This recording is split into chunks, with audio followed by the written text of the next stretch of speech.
मेरे बच्चे, प्रत्येक जीव का जन्म कुछ सीख ग्रहण करने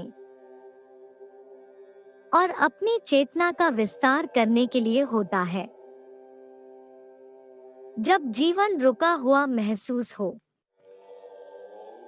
और एक ही स्थिति बार बार उत्पन्न हो तो परमात्मा हमें कहना चाहते हैं कि यहाँ कुछ सीख को ग्रहण करो। ऐसा करते ही तो आगे बढ़ जाओगे। मेरे प्रिय, मैं तुम्हें एक अत्यंत रहस्य की बात बताता हूँ जिसे ध्यानपूर्वक सुनाने से तुम्हें स्वयं पर गर्व होगा। किसी भी देश की सेवा करने वाले सैनिक कैसे बनते हैं? सैनिक को किन परिस्थितियों से गुजारा जाता है? जब कोई व्यक्ति प्रण करता है उसे देश की सेवा करनी है, इस वक्त उसका हृदय पवित्र हो जाता है। किंतु उसकी इस भावना को मूल रूप देने के लिए उसे कठिन परिस्थितियों में डाला जाता है। अनेकों प्रकार से परीक्षाएं ली जाती हैं। शारीरिक, भावनात्मक और मानसिक रूप से पहले उसे तोड़ने का प्रयास किया जाता है। तत्पश्चात वह एक मजबूत, स्थिर और परिपक्व सैनिक के रूप में परिवर्तित होता है। यदि ऐसा ना किया जाए तो देश पर जान निछावर करने वाले सैनिक नहीं बनाए जा सकते। इसी प्रकार परमात्मा अपने दिव्य कार्य का संचालन करने के लिए एक दिव्य सेना तैयार करते हैं। उस सेना के सैनिक परमात्मा द्वारा दी गई अनेकों चुनौतियों को पार करके मानसिक, भावनात्मक और आध्यात्मिक रूप से परिपक्व हो जाते हैं, जिन्हें संसार की कोई भी विपत्ति तोड़ ना सके। यदि परमात्मा उनके समक्ष ऐसी चुनौतियां और समस्याएं ना उत्पन्न करे, तब एक साधारण व्यक्ति में और एक परमात्मा के सैनिक में क्या अंतर रह जाएगा? जीवन में परिस्थितियां हमेशा एक जैसी नहीं रहती। अगर किसी और का दुख देखकर आपको भी दर्द होता है, तो इसका मतलब है कि आपकी आत्मा में परमात्मा विराजमान है। कोई भी कर्म करने से पहले एक बात का हमेशा ध्यान रखना चाहिए कि परमात्मा की नजर सब पर होती है। अच्छे लोगों की परमात्मा परीक्षा बहुत लेता है, लेकिन साथ नहीं छोड़ता है। और बुरे लोगों को परमात्मा बहुत कुछ देता है, लेकिन साथ नहीं देता है। जो कुछ भी है तुम्हारे दिल में, सब परमात्मा को खबर है। तुम्हारे हर हाल पर भगवान की नजर है। जब तक परमात्मा तुम्हारे साथ है, तब तक दुनिया की कोई भी ताकत तुम्हें हरा नहीं सकती है। कर्म का फल इंसान को उसी तरह ढूंढ लेता है,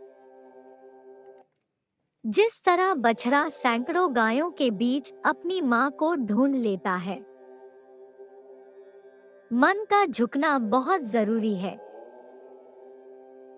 केवल सर को झुकाने से परमात्मा को प्राप्त नहीं किया जा सकता है। प्रार्थना शब्दों से नहीं, हृदय से होनी चाहिए, क्योंकि परमात्मा उनकी भी सुनते हैं जो बोल नहीं सकते हैं।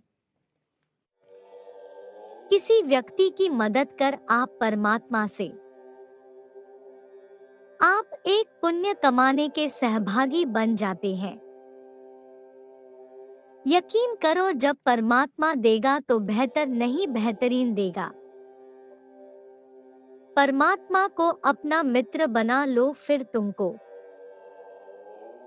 कामयाब होने से कोई नहीं रोक सकता है।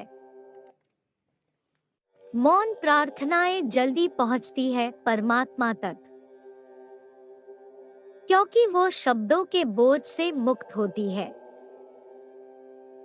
दोस्तों, रखिए, रब दूसरा दरवाजा खोल बगैर पहला दरवाजा बंद नहीं करता है। परमात्मा पर विश्वास बिल्कुल उस बच्चे की तरह करो जिसको आप हवा में उछालो तो वो हंसता है। डरता नहीं, क्योंकि वह जानता है कि आप उसे गिरने नहीं दोगे। परमात्मा कहते हैं कि संतुष्ट मन इस दुनिया का सबसे बड़ा धन है। हर इंसान के जीवन में एक समय ऐसा जरूर आता है जब उसे सच्चे दिल से ये महसूस होता है कि इस दुनिया में परमात्मा के अलावा कोई अपना नहीं है। इंसान कर्म करने में मनमानी तो कर सकता है, लेकिन फल भोगने में नहीं। अगर आपको कोई अच्छा लगता है तो अच्छा वो नहीं बल्कि अच्छे आप हो, क्योंकि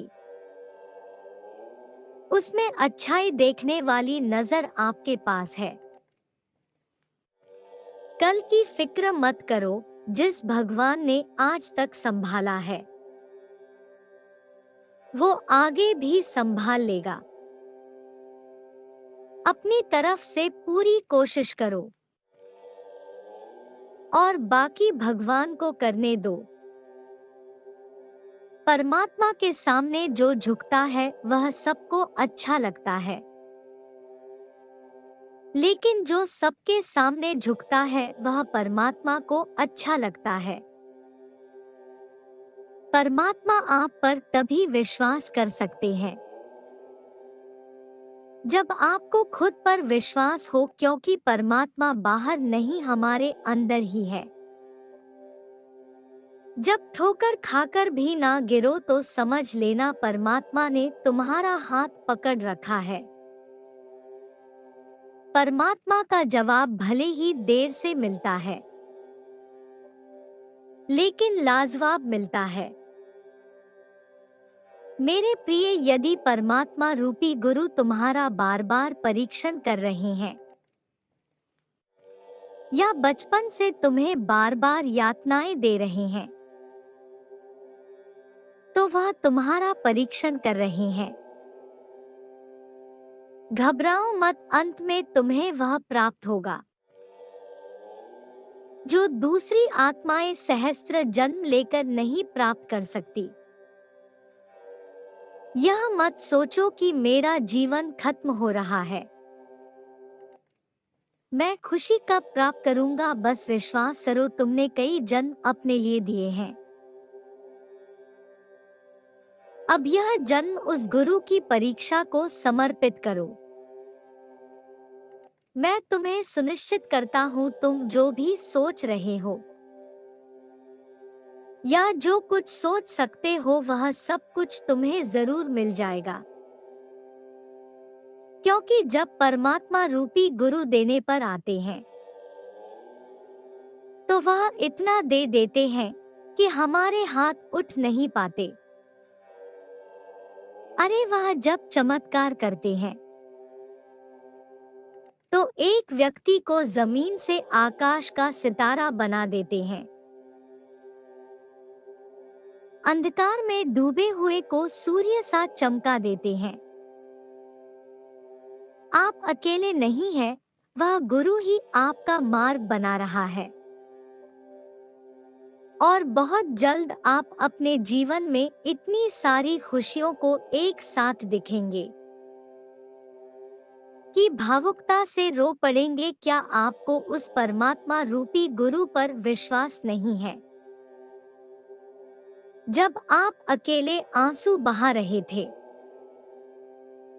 तो आपके अंदर से साहस देने वाली आवाज किसकी थी? मेरे प्रिय, तुम्हें ईश्वर ने चुना है। इस बात पर तुम्हें गर्व होना चाहिए और हर समस्या को मुस्कुरा कर सहना चाहिए। समस्या में ही समाधान छुपा है, इस बात पर विश्वास करते हुए सदैव समाधान के विषय में सोचता चाहिए। जब कोई चुनौती आए तो विश्वास करना चाहिए। यह हमें और अधिक मजबूत बनाने वाली है। स्वयं को बार बार स्मरण करना चाहिए,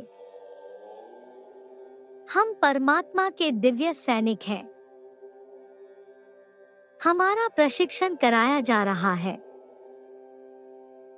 मेरी यह बात उन्हीं को समझ आएगी जो सच में परमात्मा के दिव्य सैनिक हैं। क्या तुम परमात्मा के दिव्य सेना में भर्ती होना चाहते हो? क्या तुम परमात्मा के कार्य में सहयोग करना चाहते हो? यदि हाँ, तो प्रतिक्षण ग्रहण करने और सीख लेने के ऊर्जा में रहो। किंतु याद रखना कि हर इंसान के जीवन में एक लक्ष्य निर्धारित होना चाहिए और उस लक्ष्य को पाने के लिए तुम्हें कार्य करना चाहिए। जिस व्यक्ति के जीवन में कोई लक्ष्य नहीं होता, वह अपनी जिंदगी तो जीता है, लेकिन वह इसी राहगीर की तरह यहाँ वहाँ भटकता रहता है। दूसरी ओर जीवन में लक्ष्य होने से मनुष्य को मालूम होता है